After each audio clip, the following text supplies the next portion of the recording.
Assalamualaikum warahmatullahi wabarakatuh. Halo everyone, kembali lagi pada kelas perencanaan pengajaran. Hari ini kita masuk ke pertemuan selanjutnya untuk materi teori psikologi yang mempengaruhi pembelajaran. Saya harap semua dalam kondisi sehat walafiat ya. Sebelum belajar, diawali dengan berdoa menurut agama masing-masing di dalam hati. Berdoa dimulai. Selesai. Baik, sebelum kita lanjutkan, tujuan dari pembelajaran hari ini adalah rekan-rekan sekalian mampu mengidentifikasi berbagai macam teori psikologi yang pada kali ini saya batasi pada 5 teori seperti yang pada layar seperti pada layar yang kalian lihat. Maka rekan-rekan semua dapat mengidentifikasi behavioristik, kognitivistik, humanistik, konstruktivistik, dan sibernetik. Baik, sebelum kita mulai, saya ingin memastikan rekan-rekan semua dalam kondisi yang kondusif, duduk dengan tegak, melihat laptop atau handphone, memperhatikan dengan baik ya, agar materi dapat terserap dengan maksimal. Well, let's jump to the next slide. Teori psikologi yang mempengaruhi pembelajaran. Saya yakin rekan-rekan semua sudah mengambil mata kuliah teori belajar dan pembelajaran, di mana di sana pasti sudah diulas lebih dalam tentang teori-teori psikologi yang mempengaruhi pembelajaran. Maka pada video kali ini sifatnya hanya ulasan saja, dengan asumsi rekan-rekan semua sudah mengetahui, bahkan mungkin sudah menguasai. Maka ini harapannya bisa mengulas, merefresh kembali, mengingat kembali tentang masing-masing teori. Baik, yang pertama yang akan dibahas adalah behavioristik. Oke, kita next slide. Nah, behavioristik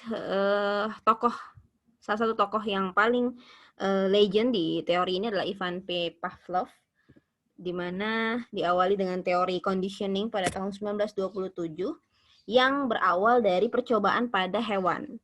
Jadi singkat cerita, ia menguji dengan kondisi memberikan makanan dan ada bel atau lampu, maka si hewan yang diuji, dalam hal ini anjing ya, mengeluarkan air liur. Di sisi lain, ketika lampu tetap dinyalakan, air liur tetap keluar. Nah, hal tersebut dikenal sebagai responded conditioning. Jadi ada stimulus, ada respon, di mana stimulusnya pada percobaan yang tadi adalah adanya makanan dan bel lampu. Maka stimulus ini memberikan tanda pada si hewan yang diuji bahwa oh ini tandanya makan nih. Maka ia akan mengeluarkan air liurnya lebih deras lagi gitu. Jadi mengondisikan tubuhnya itu lapar. Maka respon yang diberikan adalah air liur gitu, sebagai bentuk dari ekspresi laparnya. Nah, di sisi lain ada teori tokoh juga yang melatar belakangi behavioristik, yaitu Skinner, yang menyebutkan bahwa suatu respon menghasilkan sejumlah konsekuensi yang akan mempengaruhi tingkah laku manusia. Nah, pada akhirnya yang tadinya teori itu diawali dari hewan ya, ini menurut saya pribadi agak kurang sesuai gitu harusnya.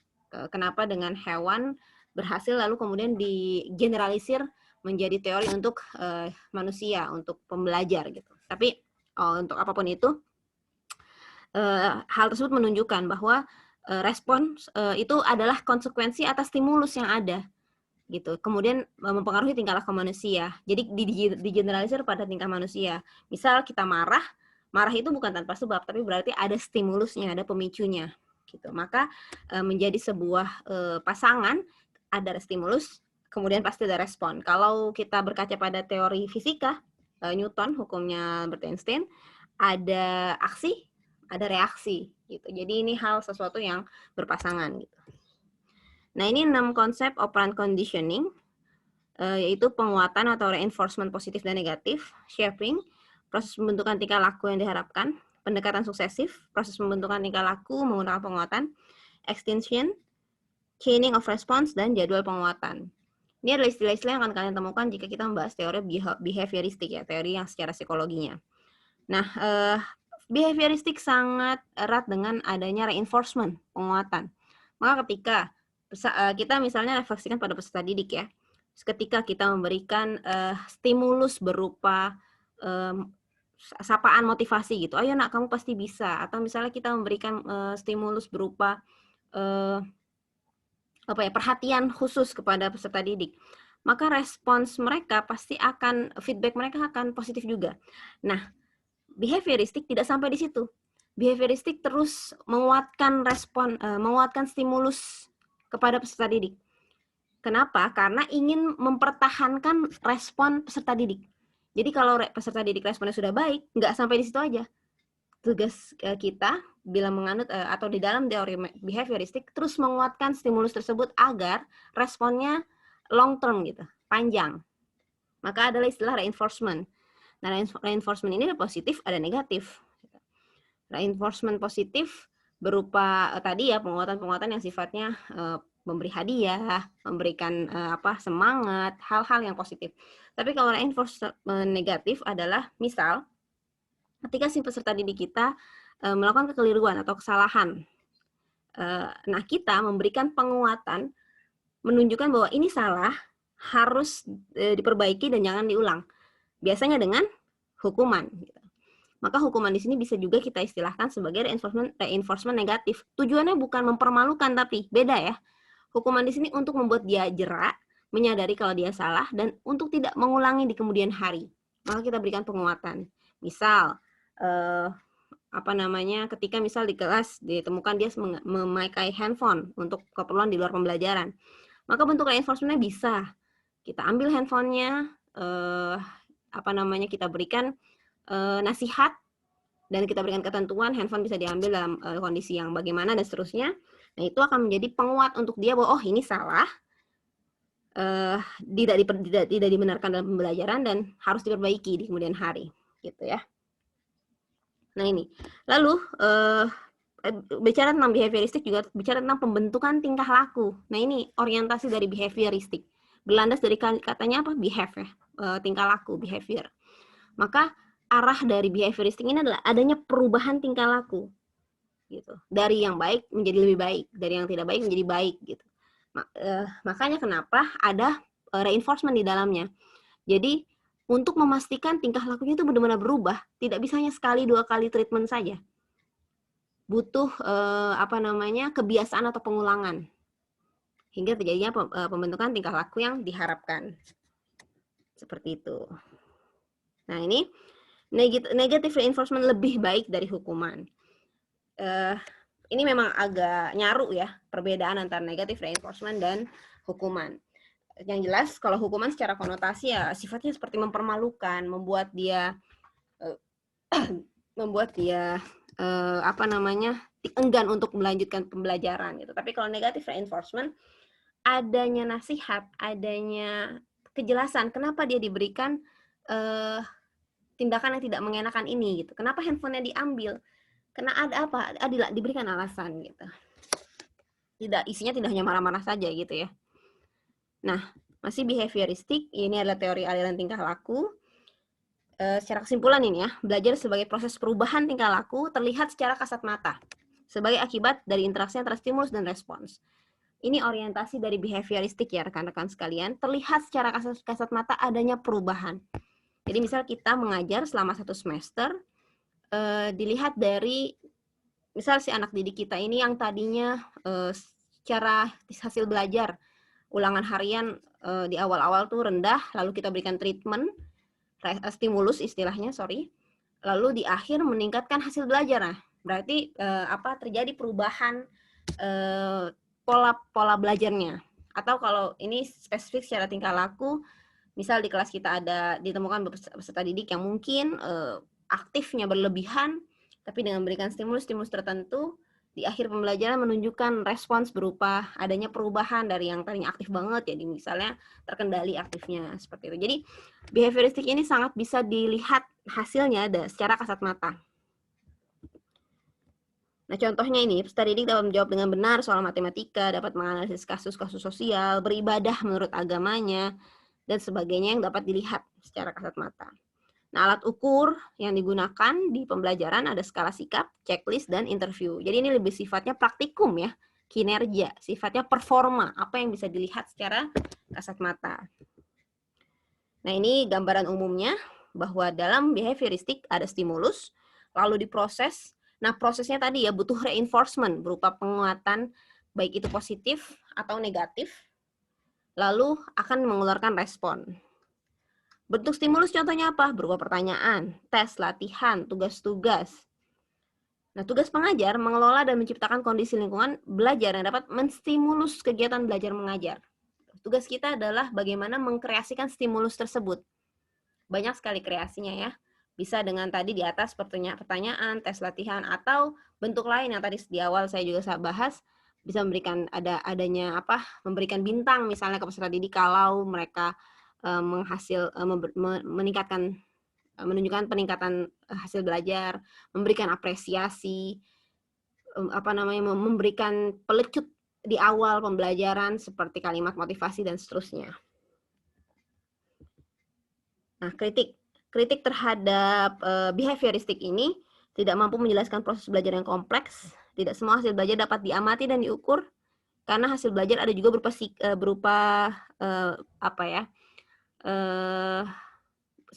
tiga ya, kognitif, psikomotorik, dan afektif. Ada sikap, misalnya rasa ingin tahu. Ada sikap berasa bertanggung jawab. Hal-hal yang sifatnya berupa sikap yang mungkin intangible, tidak terlihat. Nah, itu behavioristik belum bisa masuk ke sana. Dan cenderung membatasi keleluasan untuk berpikir kreatif dan berimajinasi. Oke, tadi behavioristik rekan-rekan. Sekarang kognitivistik. Kita bisa secara sederhana mendefinisikannya dari katanya ya, behavioristik, berawal dari behavior. Maka berarti tinggal laku. Berarti kalau kognitivistik berawal dari kognitif yang berkaitan dengan pola pikir gitu.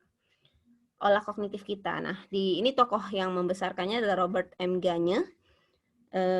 Kognitif bisa disebut juga dengan teori pemrosesan informasi. Maka kognitif gitu. Otak ya berkaitan dengan pemrosesan informasi, maka dikatakan juga sebagai proses pengolahan informasi dalam otak. Nah, ini ada sedikit alurnya. Reseptor diterima oleh reseptor, sensory register, short term memory, long term response generator. Ini alur singkat sederhananya ya.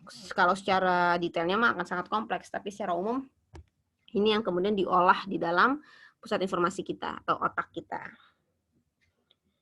Nah, selain Gagne, di kognitivistik ini juga ada Jean Piaget. Menyebutkan bahwa dalam kognitivistik proses belajarnya itu ada asimilasi, pengintegrasian, lalu akomodasi, penyesuaian, dan ekuilibrasi, penyeimbangan. Jadi maksudnya apa? Pertama, si peserta didik menerima ilmu dulu. Menerima terus diintegrasikan. Diintegrasikan dengan apa? Dengan apa yang sudah dia dapat sebelumnya. Saya berikan contoh di sini kan prinsip-prinsip perkalian. Nah, pada prinsip-prinsip perkalian kita pada umumnya ini saya bicara secara umum. Kalau ada kasuistik, orang bisa langsung perkalian tanpa melalui prinsip-prinsip sebelumnya, itu kasuistik ada juga. Tapi ini pada umumnya, ketika kita belajar perkalian, maka dipastikan kita sudah menguasai penjumlahan. Karena prinsip perkalian kan pada dasarnya adalah bentuk kompleks dari penjumlahan. Nah, ketika menggunakan teori kognitivistik ini, bentuk sederhananya adalah ketika kita belajar prinsip perkalian, menerima pertama, teori pertamanya ini prinsip perkalian, maka otak kita secara otomatis akan mengintegrasikan dengan ilmu yang kita dapat sebelumnya, yaitu penjumlahan. Oh, misalnya 2 kali 3 itu adalah 2 tambah 2 tambah 2 gitu. Jadi ada proses mengintegrasikan dengan pemahaman atau pengetahuan sebelumnya. Masuk ke tahap selanjutnya, dia akhirnya menyesuaikan. Oh, tahu polanya gitu. Kalau 2 kali 3, berarti 2-nya tuh ada 3 ditambahin. 2 kali 4, 2-nya ada 4, dan seterusnya. Disesuaikan. Hingga akhirnya pada penyeimbangan. Penguasaan sudah mahir gitu. Itu kurang lebih secara sederhana gambaran prosesnya. Nah, bicara dengan kognitif berarti kan akan berpengaruh pada proses perkembangan otaknya. Maka ketika kita mau menggunakan prinsip kognitivistik dalam pembelajaran kita harus sesuaikan dengan usia peserta didik kita, gitu. Karena perkembangan otak itu sangat berpengaruh pada usia peserta didik. Di mana di sini bisa kalian lihat di layar tahun 1,5 sampai 2 adalah sensorimotori, dia lebih kencang pada pembelajaran lewat sensornya. Lalu dan seterusnya ya, praoperasional, operasional konkret, dan formal. Jadi misal ketika kalian nanti mengajar peserta didik usia SMK, pelajari mereka tuh rata-rata usia berapa. Saya yakin kalian sudah mempelajari psikologi pembelajaran ya. SMK itu remaja akhir atau dewasa awal. Maka sudah sampai di mana tahap perkembangan otak mereka. Kalau sudah tahu itu, maka kita bisa hadirkan contoh-contoh kasus yang relate dengan perkembangan otak mereka. Udah nggak nyambung lagi kalau kita bahas soal perkalian ya, karena mereka sudah menguasainya itu pasti. Tapi lebih kepada mungkin aplikasi, karena mereka misal SMK-nya di bidang bisnis atau marketing. Pengaplikasian bagaimana perhitungan logbook misalnya dalam jual beli, atau BEP-nya bagaimana, itu lebih kompleks lagi sesuai dengan pola pikir mereka. Nah, ini masih kognitivistik. Secara umum kesimpulannya, belajar adalah perubahan persepsi dan pemahaman. Jadi tidak selalu tentang tingkah laku. Ini terlihat perbedaan jelasnya ya dengan behavioristik ya. Kalau behavior lihat dari tingkah laku, kalau kognitif pola pikirnya, pemahamannya. Berorientasi pada perkembangan berpikir peserta didik. Proses belajar terjadi bila materi yang baru beradaptasi dengan struktur kognitif yang sudah dimiliki. Jadi dia akan mengintegrasikan tadi ya, apa yang dia dapat sekarang akan dia hubungkan dengan yang sebelumnya, diintegrasikan, disesuaikan. Ini kritik pada teori kognitivistik, lebih dekat pada psikologi daripada teori belajar, karena lebih kepada perkembangan otak ya. Lalu suka dipraktikkan karena tidak mungkin memahami struktur kognitif yang ada dalam setiap peserta didik. Bahasanya begini rekan-rekan. Dalam kelas misalnya ya, kita bicara usia SMK. Ya rata-rata pasti di usia 15 ya, 15-16 tahun lah. Gitu. Secara usia kognitif memang mungkin mereka sama, secara usia biologisnya. Tapi pola pikir mereka kan beda-beda. Perkembangan otak mereka kan beda-beda. Tergantung dari latar belakang masing-masing, entah keluarganya, masyarakatnya, dan seterusnya gitu. Maka kita tidak akan menjadi tantangan. Kritik di sini bermakna akan menjadi tantangan bagi teori kognitivistik untuk menyesuaikan pembelajaran sesuai dengan pola pikir setiap peserta didiknya.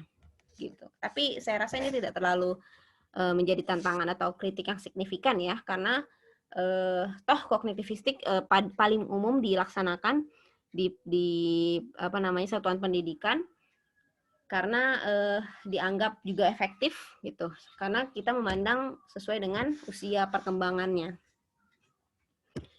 Baik, tadi kognitivistik rekan-rekan, sekarang humanistik ya, bahasanya lagi human, berarti ini berkaitan dengan manusia nih. Nah, ada tokohnya di sini, ada Bloom dan Cradwell. Yang perlu dikuasai oleh peserta didik adalah kognitif, afektif, dan psikomotorik. Nah, ini ada Honey dan Mumford. Membagi peserta didik menjadi 4 macam. Ada aktivis, open-minded tapi kurang skeptis. Ada reflektor, sangat berhati-hati dalam mengambil keputusan. Teoris, dan pragmatis. Fokus pada hal-hal praktis. Oke. Kalau Carl Rogers, 5 hal penting dalam humanistik, keinginan untuk belajar bermakna, belajar tanpa hukuman, belajar dengan inisiatif sendiri, dan belajar dan perubahan. Jadi kalau dari Rogers ini bisa kita lebih pahami ya, bahwa humanistik itu lebih kepada keinginan belajar pada peserta didik. Jadi benar-benar orientasi kita, bukan orientasi, fokus kita adalah apakah peserta didik memiliki kemauan yang tinggi untuk belajar, dan hindari hukuman, pokoknya memanusiakan manusia lah. Jangan sampai memberikan tekanan tertentu kepada pembelajar atau peserta didik dalam pembelajaran kita. Nah, ini secara umum kesimpulannya, humanistik proses belajar harus berhulu dan bermuara pada manusia. Jadi benar-benar memperhatikan keinginan si manusia tersebut, si peserta didik tersebut. Lebih dekat dengan filsafat ya, karena benar-benar filosofis sekali teori ini. Nah, menekankan pada kebebasan individu. Ya, terlihat kalau mungkin kalian pernah menonton film Ron Clark Story sebelum dapat treatment dari Ron Clark-nya yang memberikan revolusi di pembelajaran mereka, sangat terlihat mereka itu humanistik, kelas yang heboh ini ya. Kalau kalian belum nonton silakan nonton di YouTube, tapi kalau sudah saya rasa sudah nyambung nih. Kelas yang dalam tanda kurung aktif ya, aktifnya luar biasa. Ini mereka seperti orang-orang yang ingin dibebaskan gitu, dimanusiakan seperti manusia layaknya. Pembelajaran tidak perlu mengekang. Nah, ini humanistik banget gitu. Nah, teori ini bersifat eklektik atau apapun dapat dimanfaatkan asal tujuannya untuk memanusiakan manusia. Jadi yang penting manusia ini belajar secara bermakna. Belajarnya tidak terkekang. Gitu. Pengajar berkewajiban memancing inisiatif belajar peserta didik, namun tidak boleh mengarahkan jalan berpikirnya. Jadi memberikan stimulus, pancingan-pancingan untuk kemudian peserta didik mampu berpendapat semau dia. Tapi kita mungkin hanya memberikan rambu-rambu, tapi jangan sampai mengarahkan. Beda dengan behavioristik ya. Kalau behavioristik kan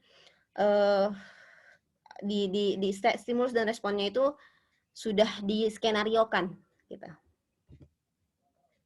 Nah, ini kritik untuk humanistik sukar digunakan dalam konteks yang lebih praktis dan lebih dekat dengan dunia filsafat daripada dunia pendidikan. Kebayang ya rekan-rekan kalau humanistik ini kita terapkan di SD atau SMP, usia-usia yang benar-benar masih semaunya.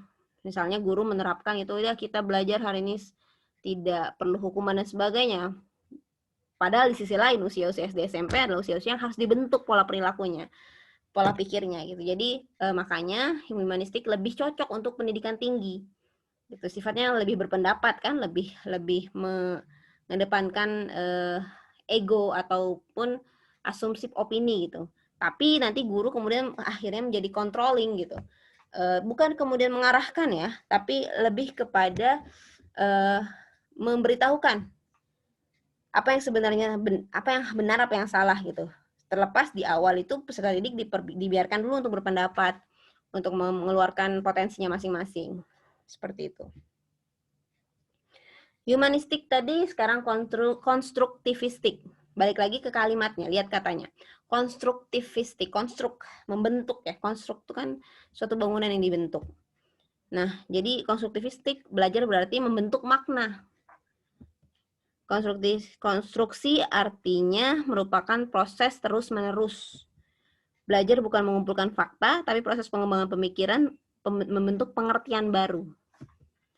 Proses belajar terjadi saat skema seseorang dalam kesenjangan atau disequilibrium. Hasil belajar dipengaruhi pengalaman dunia fisik dan lingkungan. Hasil belajar tergantung pada apa yang telah diketahui sebelumnya. Konstruktivistik mungkin memiliki kemiripan dengan kognitivistik ya. Jadi ketika ada pengetahuan baru, ia akan relevansikan dengan pengalaman yang sudah dia dapatkan. Gitu. Jadi akan secara sendirinya akan membentuk pemahaman dalam dirinya. Nah, ini ciri belajarnya: orientasi, mengembangkan motivasi, mengadakan observasi, elisitasi, mengembangkan ide, restrukturisasi, dan penggunaan ide dalam banyak situasi, lalu review. Nah, ini tahapannya, suka tahap ciri-cirinya. Jadinya mungkin kalau kalian lihat polanya kurang lebih sama kayak kognitif tadi ya. Ketika ada menerima, lalu diintegrasikan, lalu diproses, kemudian diseimbangkan. Nah, sama kayak konstruktivistik.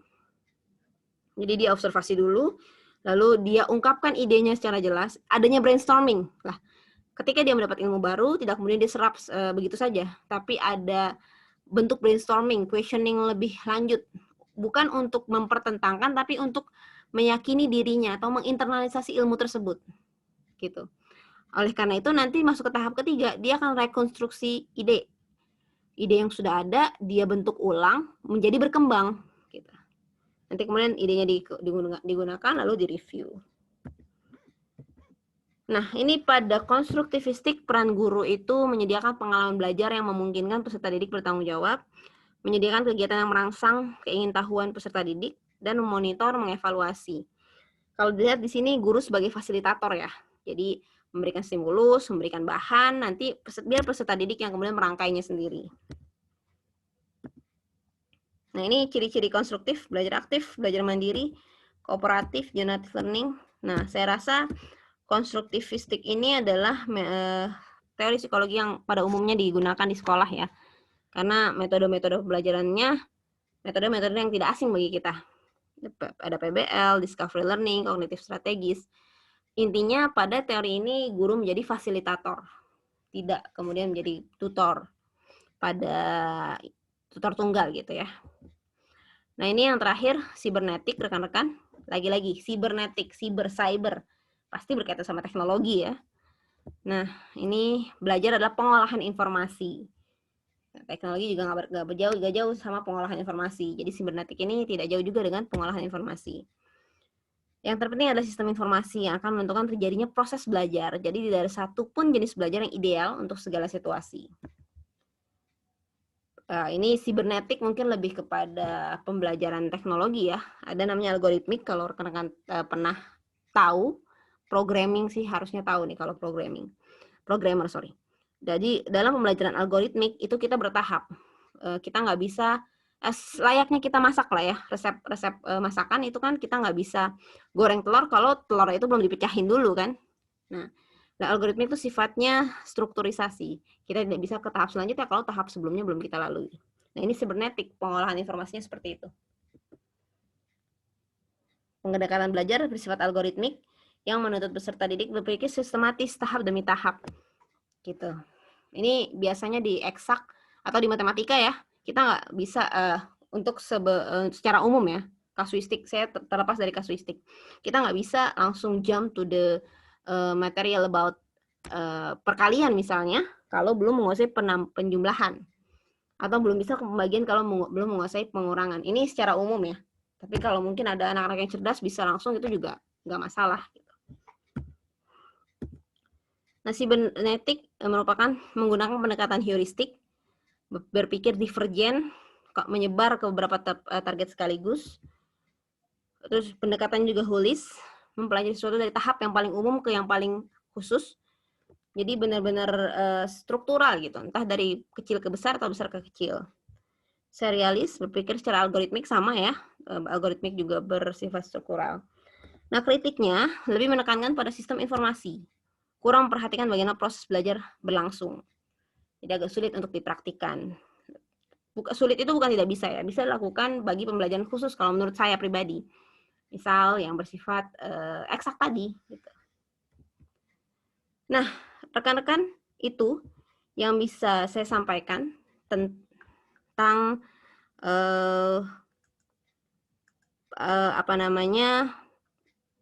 psikologi dalam aliran pembelajaran, teori psikologi dalam pembelajaran gitu. Semoga teman-teman bisa menguasai dan memahaminya serta bisa mengidentifikasinya. Untuk menginternalisasi materi yang sudah kalian dapatkan, silahkan kunjungi platform pembelajaran kita, karena di sana ada oleh-oleh yang bisa kalian lakukan atau kalian bawa pulang untuk kemudian diolah menjadi pembelajaran. Saya rasa sekian untuk materinya. Terima kasih untuk perhatiannya. Jika ada pertanyaan, saya selenggarakan di kolom YouTube atau di grup pembelajaran kita, grup kelas kita. That's all. Semoga menjadi ilmu yang bermanfaat. Mohon maaf jika ada kesalahan dalam penyampaian. Terima kasih atas perhatiannya. Assalamualaikum warahmatullahi wabarakatuh.